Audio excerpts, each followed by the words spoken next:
Selamat bergabung kembali dengan saya Fadli Nurhan dan saya masih berada di ruang kerja Pak Asep ya, di tempatnya Pak Asep Darul Ghani, dan kita masih berbicara mengenai addiction dan hipnosis. Nah, dan tentunya masih ada hubungannya dengan workshop addiction dan hipnosis yang akan kita selenggarakan di tanggal 28-29 Oktober nanti di Garut.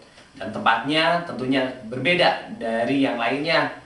Tempatnya tempat yang sangat nyaman sekali untuk Anda belajar dan Anda sangat fokus untuk bisa belajar.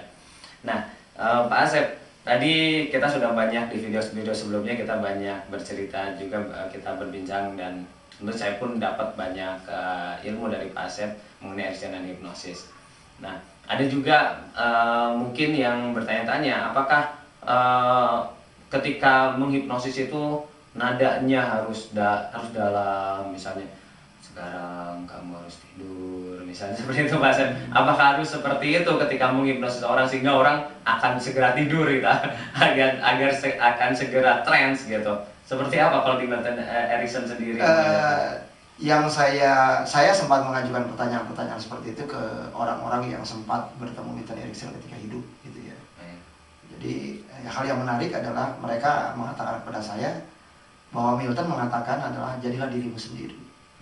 Jadilah dengan dirimu sendiri, dengan suaramu, dengan gaya bicaramu gitu.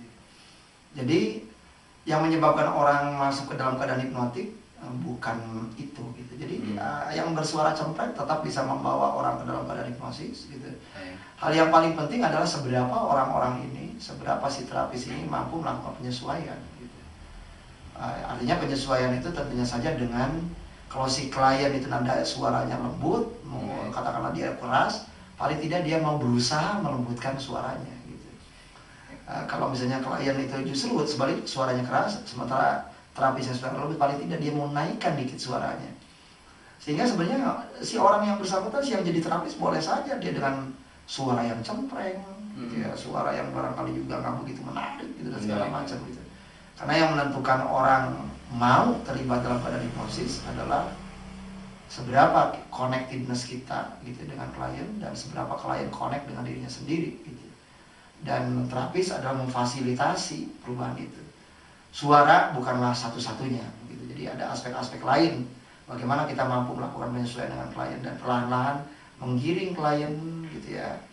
Menyesuaikan pada waktu awalnya, follow klien pada waktu awalnya, tapi lama-kelamaan adalah menggiring klien gitu ya, dengan cara kita, dengan nada kita, dengan tempo gitu, sehingga klien melakukan dan mengalami, bereksplorasi, menghayati sebuah perubahan gitu di dalam sesi sebuah konseling atau psikoterapi gitu.